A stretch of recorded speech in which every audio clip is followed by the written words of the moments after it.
Señor, queremos agradecerte porque eres un Dios bueno y para siempre es tu misericordia.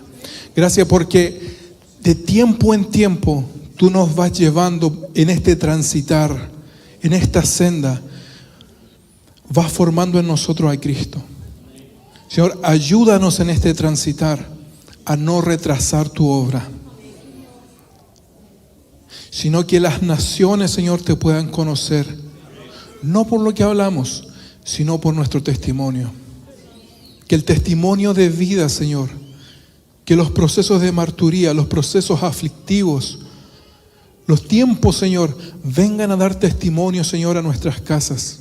Vengan a dar testimonio, Señor, en nuestros vecindarios, en la nación, para que así todos vengan delante de ti y te reconozcan de que tú eres Dios y que no hay otro fuera de ti.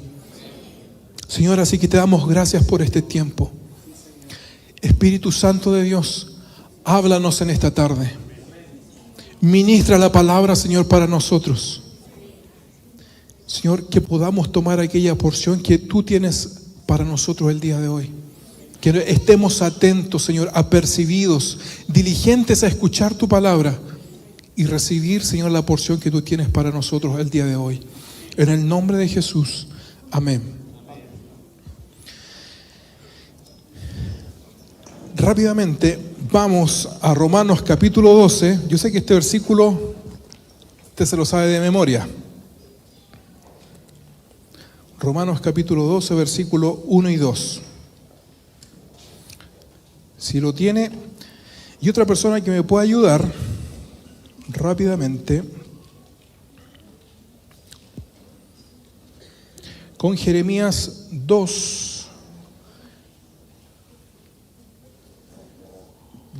68, 79, del 68 al 79, que alguien lo pueda tener. ¿Quién dijo yo? Esdras,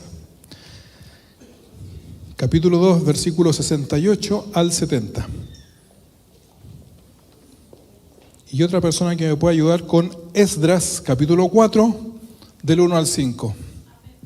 ¿Ya? ¿Quién fue el primero? Ya acá, ¿o no? Esdras, capítulo 4, ¿ya? Capítulo 4, del 1 al 5, que lo tengan por ahí. Yo por mientras voy a leer Romanos 12, versículo 1 al 2, que dice: así que, hermanos, os ruego por las misericordias de Dios que presentéis vuestros cuerpos en sacrificio vivo, santo, agradable a Dios, que es vuestro culto racional. No os conforméis a este siglo, sino transformaos por medio de la renovación de vuestro entendimiento, para que comprobéis cuál sea la buena voluntad de Dios, agradable y perfecta. Esto nos tiene que resonar. ¿Por qué? Porque nos habla, os ruego, hermano, por las misericordias de Dios. Está haciendo un ruego. Está haciendo un ruego. ¿A quién? A la iglesia. Hermanos, os ruego. Os ruego. Hay algo que está pasando en la iglesia, que nos tendemos a quedar pegados en estaciones. Y nos empezamos a acomodar a estaciones. Y cada cierto tiempo el Señor viene a producir cambios. Y a través de esos cambios, cuando nosotros no queremos cambiar, comienzan a venir también crisis. Un ejemplo práctico, muy sencillo, es cuando usted ya cambió de talla. Y usted todavía dice, bueno, yo voy a seguir ocupando este pantalón porque en algún momento yo voy a adelgazar. ¿Cierto? ¿Cuántos aquí tienen ropa que no les queda, pero dicen, en algún momento la voy a ocupar?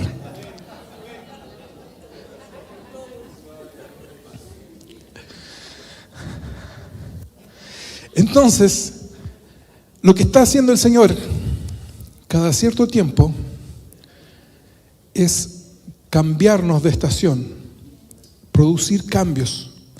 Y esos cambios cuando empezamos a ver que nosotros nos empezamos a acostumbrar, se empieza a polillar aquella ropa de la estación anterior.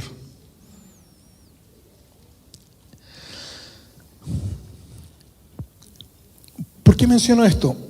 En la Biblia hay 3 cambios importantes que cambiaron la forma de culto. Mire, la Biblia, lo que usted tiene hoy día en su mano, son varios libros, que no es un libro histórico. ¿En qué sentido no es un libro histórico? Lea la primera etapa que aparece ahí, dice el libro de Génesis. Y uno comienza a pensar y decir, bueno, parte con la creación y parte con Adán. Pero Adán sabía escribir. Pero si usted lee bien, quien escribe Génesis no es Adán, es Moisés, que viene mucho tiempo después. Entonces, lo que Moisés comienza a relatar tiene un contexto. ¿Cuál es el contexto? Ellos salieron de Egipto y van camino a poseer la tierra que el Señor les entregó. Ahora fíjese, era un pueblo que había sido esclavo por 430 años. Es ignorante de todo lo que pasa alrededor. Entonces Moisés, cuando escribe el libro de Génesis, el propósito que él quiere es establecer todos los principios creacionales que le fueron revelados. Eso por una parte. La segunda parte, el pueblo de Israel tenía que conquistar una cierta tierra. Ahora esa tierra estaba ocupada. ¿Por quién? No tengo idea. Moisés tiene que empezar a declararles al pueblo de Israel: los que van a enfrentar vienen de aquí. Aquí hay algunos que son híbridos, que nacieron acá y tienen una forma, una cultura y cómo se mueven y qué son capaces de hacer. Los gigantes que nos vamos a enfrentar, este es su origen. El poder y la autoridad que tienen, los de allá partieron de acá. Entonces, Moisés comienza a escribir todo esto para darle a entender al pueblo a qué se iban a enfrentar y para sacar de ellos toda hibridez con la cual se habían contaminado. Esto es importante decirlo. ¿Por qué? Cuando nace todo lo que es Babel con Nimrod, ellos establecieron un culto. Recuerden que hasta eso entonces habían una sola lengua y una sola cultura. Y Nimrod establece un culto de adoración. ¿De dónde él saca esto? De la contaminación de los hijos de Dios con las mujeres. Tiene un entendimiento que no es un entendimiento de capacidad humana. Tiene un entendimiento de cómo se mueven las esferas celestiales, cómo operan. Entonces él establece un culto de adoración que usted lo va a ver en toda la Escritura y que lo podríamos resumir en el culto de Baal y Asera. Entonces, cuando nosotros comenzamos a pensar, ¿qué es lo que es el culto de Baal de Asera? Bueno, deben prender incienso, deben cantar cancioncitas, deben hacer oraciones y deben presentar algún sacrificio. La verdad es que ese no era el culto. El culto que ellos hacían era que él y los sacerdotes y sacerdotisas hacían de profetas y profetizaban.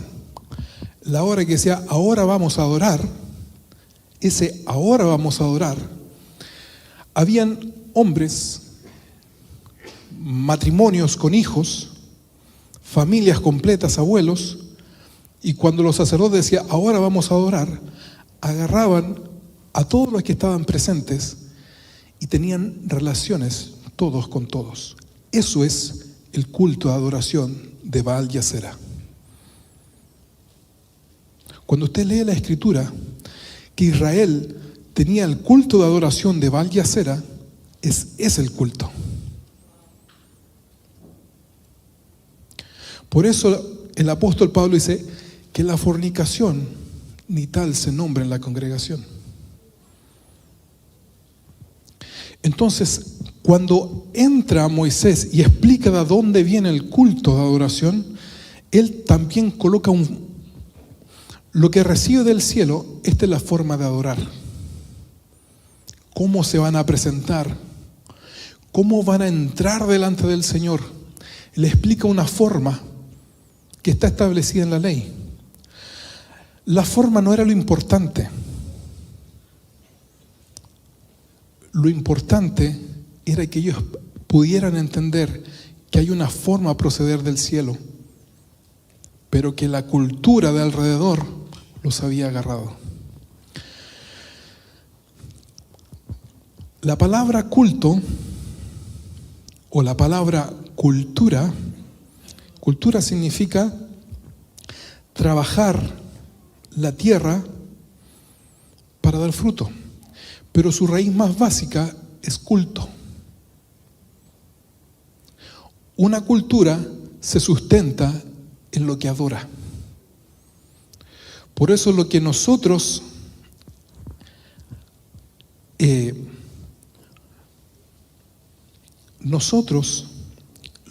nos convertiremos en lo que adoramos. Nosotros nos convertimos en lo que adoramos. Eso es la cultura. Si nuestra cultura está mezclada, ojo, significa que en nuestra adoración hay mezcla.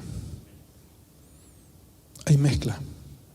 Entonces, uno de los primeros cambios que vivió Israel fue justamente este.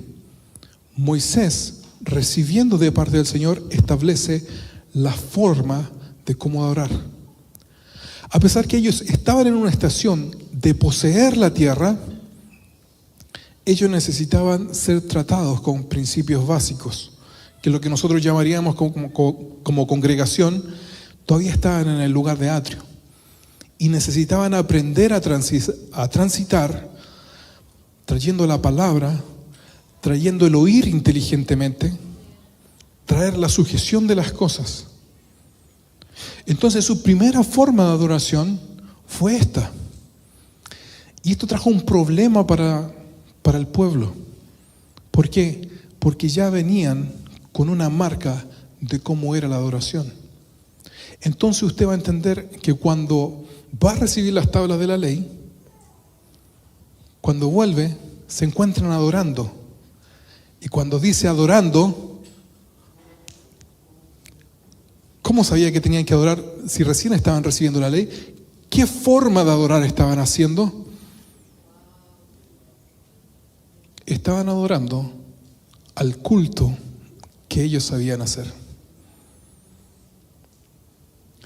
Entonces, para ellos fue un cambio drástico de la forma. Esta es la forma, esta es la forma, esta es la forma. Tienen que presentar los sacrificios, tienen que presentar. Había una forma de cómo adentrarse para conocer al Señor. Y ese fue el primer cambio. Y usted, cuando comienza a leer la historia, el Señor fue tajante. Esta es la forma. El segundo tiempo de cambio importante es con David. David, en la gracia que puso Dios sobre David, fue capaz de reunir a todo Israel. David es el único rey como tal, porque Saúl representaba solamente a Benjamín y parte de Judá, pero no todo a Israel. Pero en David, que representa la figura de Cristo, fue capaz de reunir a todas las casas, a todas las tribus y tener una sola forma de adoración. Ahora, David, en lo que él comienza a hacer, comienza a haber una revolución, comienza a haber un avivamiento y comienza de nuevo a haber un tiempo de cambio importante. ¿Qué es lo que establece David?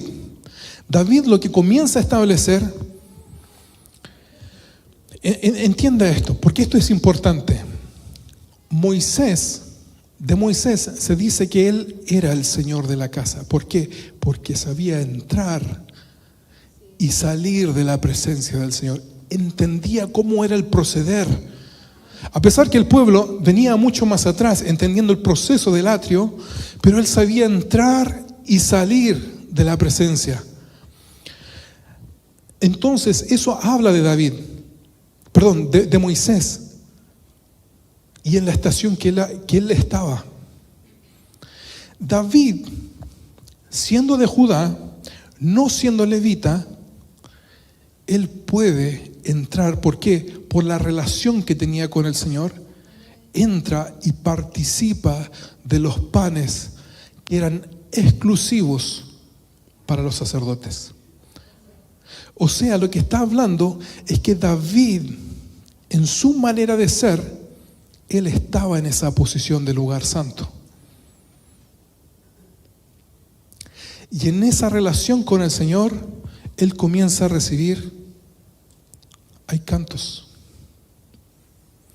hay sonidos que se están ejecutando en los cielos, que deben ser manifestados acá también. Ahora, nosotros recibimos parte de eso. En la adoración que tenía Moisés, no había música, no había cantores, no había instrumento, era solamente sacrificio, oración.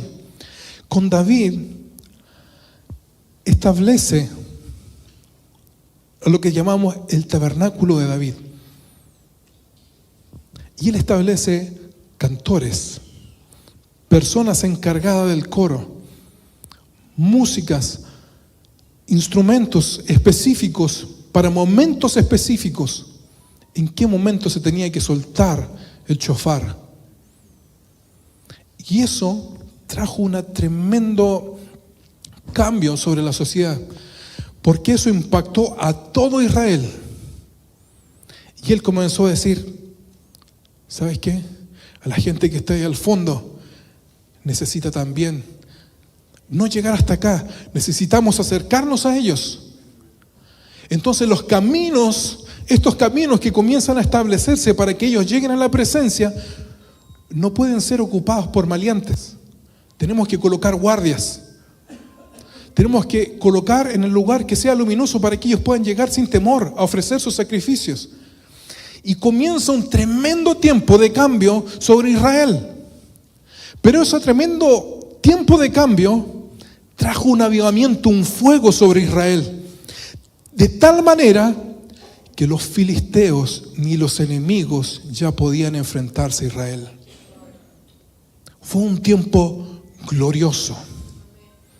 No había quien podía enfrentarse a los escuadrones de Israel. Luego de ese tiempo viene un tercer tiempo.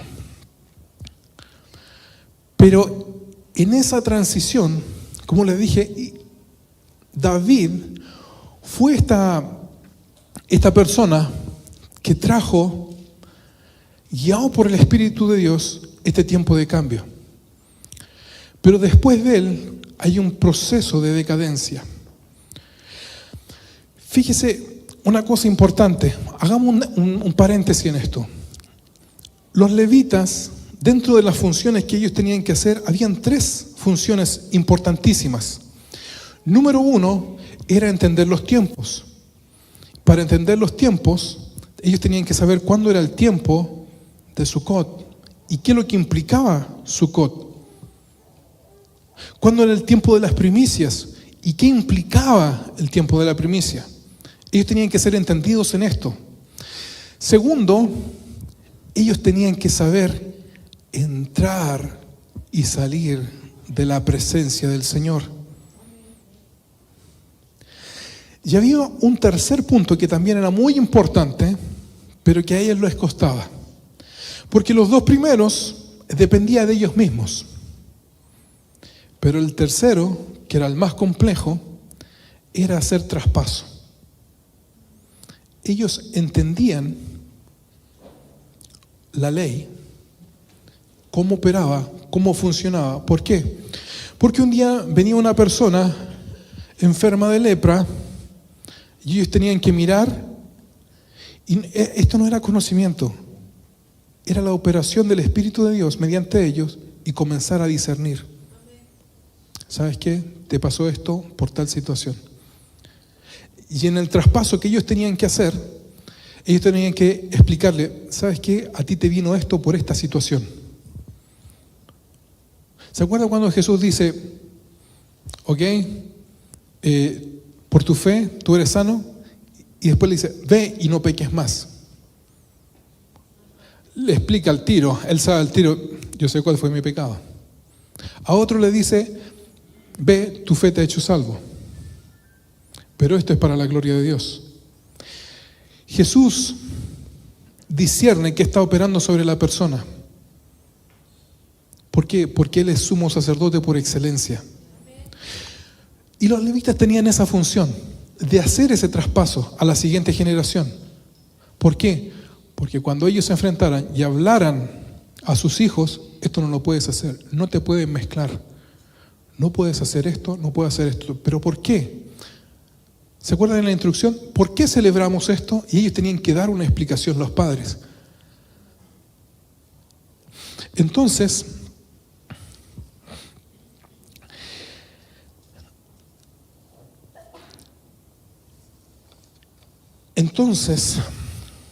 el tercer tiempo de cambio que viene con Esdras, viene después de un tiempo de haber pasado 70 años sin haber hecho descansar la tierra, con matrimonios mixtos.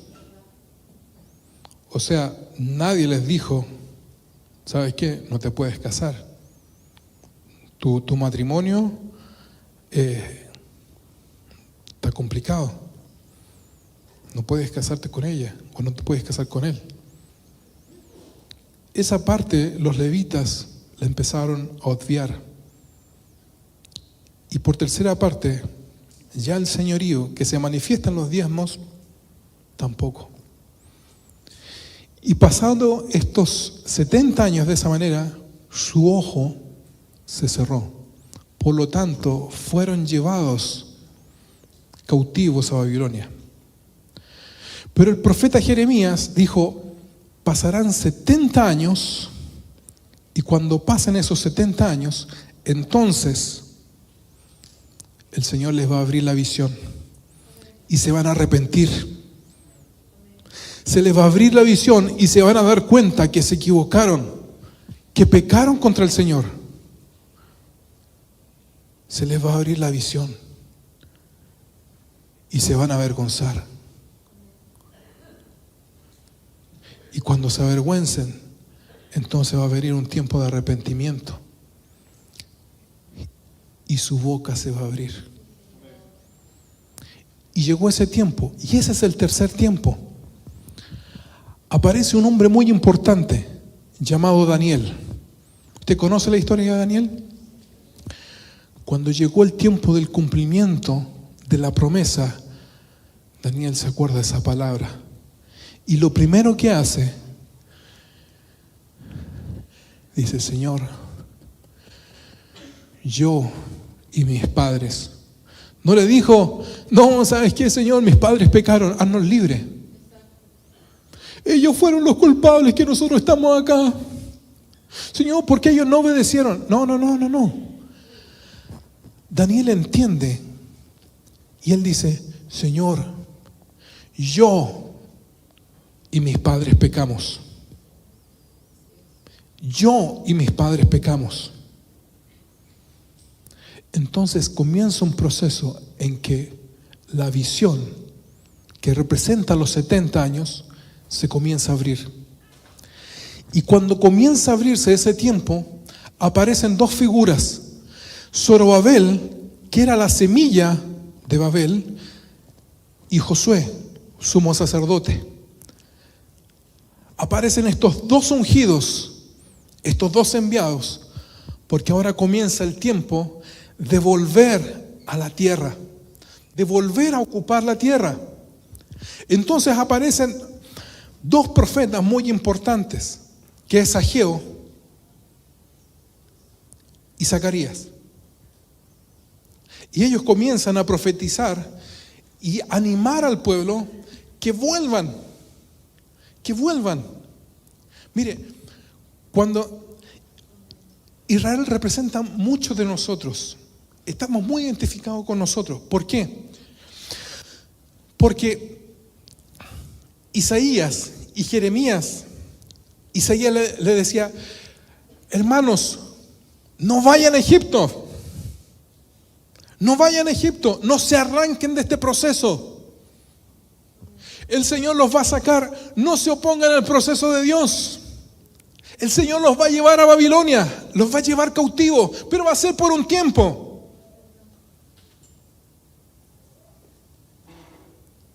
Jeremías le dice: pero cuando llegue ese tiempo, vuelvan. Cuando llegue ese tiempo de los 70 años, tienen que regresar. Resulta que llegó el tiempo de los 70 años y no querían regresar. Primero no querían irse, querían arrancar a Egipto. Y el profeta Isaías: si van a Egipto, los van a liquidar y los van a asesinar. Entren en el proceso del Señor. Esto es parte del proceso del Señor. El Señor allá los va a prosperar, pero cuando llegue el tiempo tienen que volver. Dios puede usar cualquier estación para tratarnos. Lo que hoy veíamos en el tiempo de adoración es eso: estaciones. Estaciones. Pero cada una de ellas la ocupa el Señor. El Señor tiene un plan perfecto, agradable y perfecto. Entonces, con Esdras, pasaron estos 70 años, va Zorobabel y va Josué, sumo sacerdote, y llegan a la zona de Judá y a la zona de Benjamín. Ahora, ¿quién es Esdras? Si alguien me puede ayudar con Esdras capítulo 1, rápidamente. Esdras capítulo 1.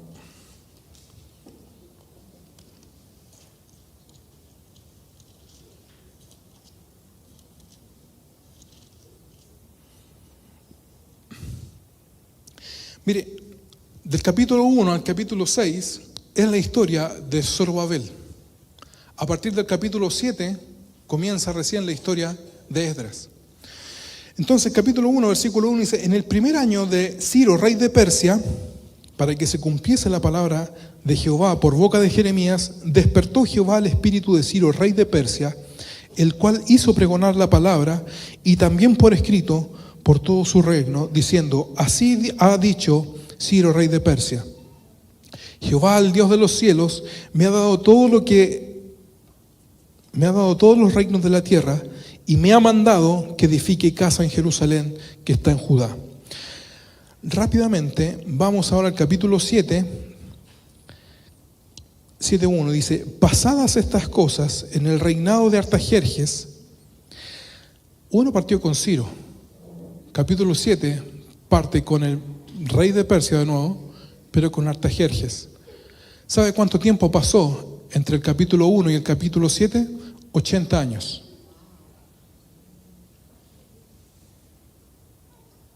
80 años. Y aquí comienza a hablar en el capítulo,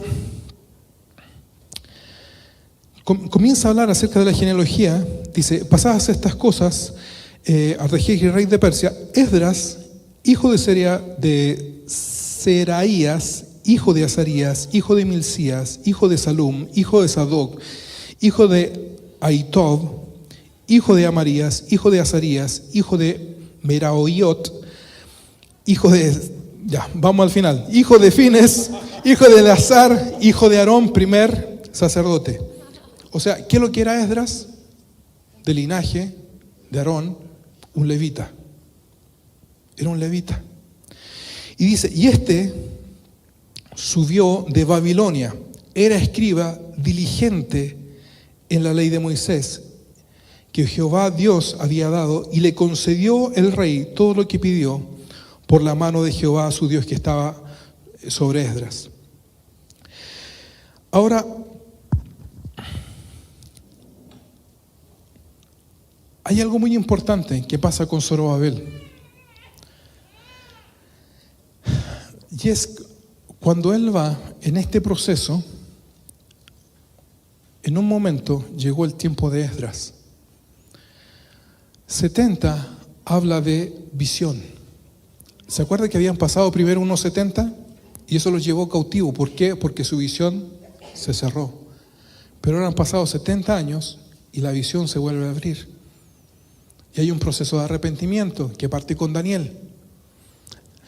Daniel es muy importante en esto. ¿Sabe por qué?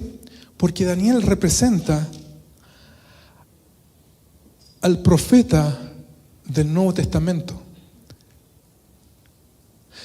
Daniel cae muy mal en el proceso de arrepentimiento y de buscar al Señor.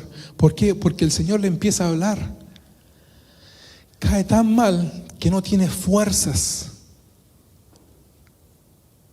No es capaz de levantarse y poder ver la visión. Pero él quiere entender. La mayoría de los profetas del Antiguo Testamento recibían algo, lo soltaban. Había cero entendimiento en el sentido de que cómo operaba, sino que recibían y lo soltaban. A veces lo explicaban, pero Daniel está con el prototipo de aquellos 5 que habla de los ministerios. Daniel cae mal porque él dice, yo necesito entender esto. Necesito entender esto. Y él no logra entender y le pide, dame revelación, dame el entendimiento.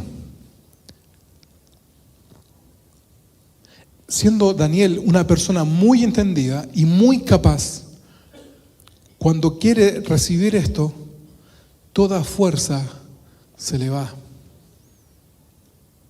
Toda fuerza en él se le va.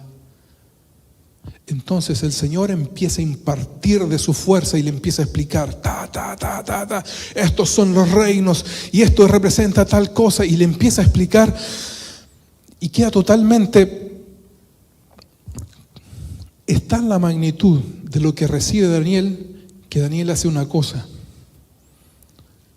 Dice, yo voy a preparar presentes para el Mesías. Está muchísimos años antes, Daniel. Entonces, hay algunos rabinos que dicen que Daniel, los regalos que él preparó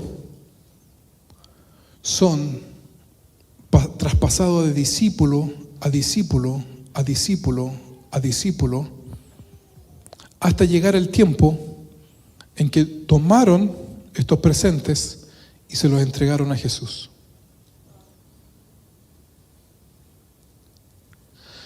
Pero eso no fue gratis. Eso no fue gratis. Entonces, el tiempo en que llegó, ahora sí me pueden ayudar con Esdras 2, ¿quién lo tiene? 2:68-70, ¿alguien lo tenía por ahí? ¿Sí? Esdras. ¿Sí? Y algunos de los jefes de casas paternas, cuando vinieron a la casa de Jehová que estaba en Jerusalén, hicieron ofrendas voluntarias para la casa de Dios, para reedificarla en su sitio. Según sus fuerzas, dieron al tesorero de la obra 61.000 dracmas de oro, 5.000 libras de plata y 100.000 túnicas sacerdotales. Y habitaron los sacerdotes, los levitas, los del pueblo, los cantores, los porteros y los sirvientes del templo en sus ciudades, y todo Israel en sus ciudades. Estos sacerdotes que estaban allí eran parte de los que habían quedado en Judá con Zorobabel y con Josué. Y esa palabra que dieron según sus fuerzas, la raíz de esa palabra dice ser firme, pero tiene que ver con un lagarto grande, con un cocodrilo. Ahora, un cocodrilo, ¿en qué ambiente se mueve? Agua y... O sea, tiene 2 atmósferas. Entonces, ¿de qué fuerza se estaba hablando en ese sacerdocio que había ido primero? Estaba hablando que ellos comenzaron con una hibridez. Cuando esto se da cuenta, Esdras dice: ay, madre mía, ¿en qué me metí? Porque viene un tiempo de cambio. Cuando llegan los 80, es un tiempo que habla de que la boca se tiene que abrir. Es un tiempo paterno también. Pero ese tiempo sobre ellos iba a traer un golpe profundo. Entonces, ¿alguien tiene Esdras, capítulo 4? Ya. Sí. Esdras, capítulo 4, del 1 al 5. Oyendo los enemigos de Judá y de Benjamín que los venidos de la cautividad edificaban el templo de Jehová Dios de Israel, vinieron a Zorobabel y a los jefes de casas paternas y les dijeron: edificaremos con vosotros, porque como vosotros buscamos a vuestro Dios, y a él ofrecemos sacrificios desde los días de Esar-Adón, rey de Asiria, que nos hizo venir aquí. Zorobabel, Jesúa y los demás jefes de casas paternas de Israel dijeron: no nos conviene edificar con vosotros casa a nuestro Dios, sino que nosotros solos la edificaremos a Jehová Dios de Israel, como nos mandó el rey Ciro, rey de Persia. Pero el pueblo de la tierra intimidó al pueblo de Judá y lo atemorizó para que no edificara.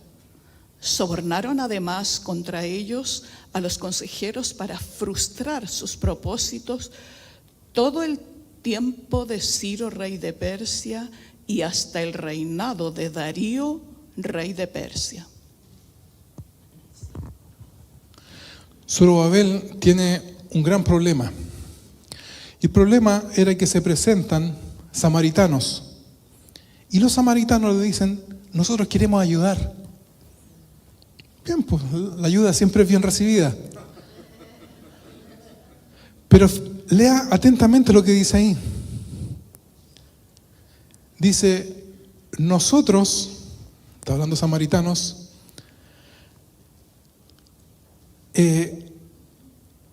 hemos hecho sacrificio acá al mismo Dios. Adoramos al mismo Dios. Hacemos un servicio en la tarde, en la mañana. Tenemos un culto de adoración. Está bonito. Te podemos ayudar. ¿Sabe cuál es el problema? Es que ahí nadie los envió. Ellos estaban haciendo sacrificio sin ser ordenados,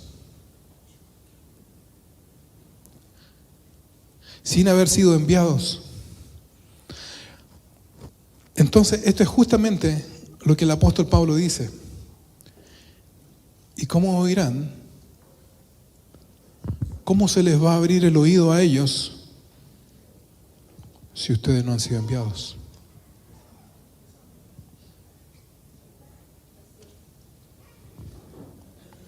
¿Cómo ellos van a cambiar si ustedes están haciendo locamente y están yendo? Un samaritano es una figura profética, pero que no tenía cabeza. Por eso, ¿cuál fue el escudo de Zorobabel y de Josué? Nosotros no podemos trabajar juntos, porque yo estoy bajo un mandato, Ciro, rey de Persia. Eso le creó así una vena por aquí de enojo. ¿Por qué? Porque esa forma que tenían los samaritanos no se sujetaban a nada.